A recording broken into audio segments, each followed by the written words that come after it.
can't run from DNA evidence. The law finally caught up with 26-year-old Sean Lawson, the Athens County man now doing 41 years for raping 3 women. Parabon Nanolabs near Washington, D.C.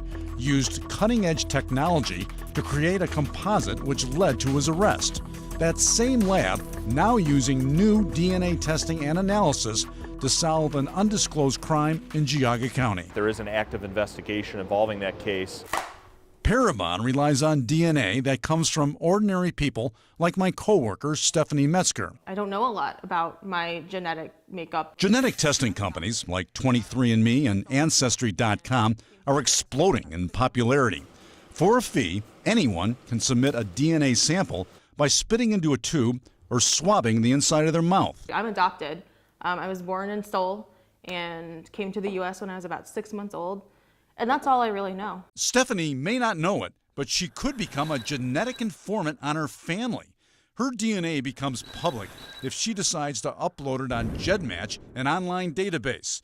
Also, police may try to access it. Because all it takes is a court order. And once that court order is entered, then your DNA information has now been provided to law enforcement. Parabon, which operates out of this building, uses technology that goes well beyond techniques used by police labs. It was only earlier this year in 2018 when we introduced genetic genealogy, and that's been a real game changer. With the help of high-speed computer technology, they're trying to match DNA of an unknown person of interest to 1 million people who voluntarily share their DNA on GEDmatch.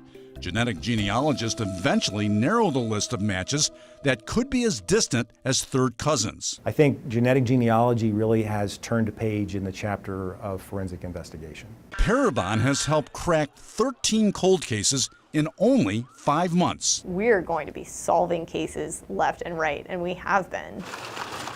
Parabon won't discuss pending cases, but we've learned they're working one out of picturesque Geauga County.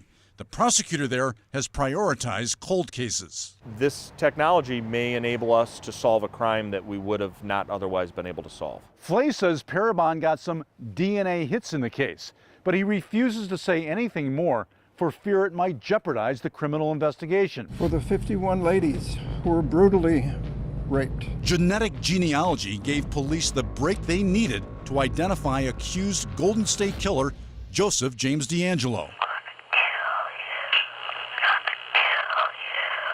DeAngelo is charged with terrorizing communities, committing 13 murders and 50 rapes. A DNA sample from a crime scene matched that of a distant relative who had uploaded their DNA data to GEDmatch. It's abundantly clear to everyone that this really is a new frontier in investigation. We reached out to 23andMe and Ancestry.com regarding privacy concerns. Ancestry didn't respond.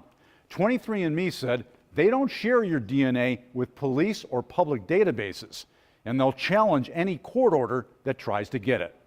I'm the investigator, Tom Meyer.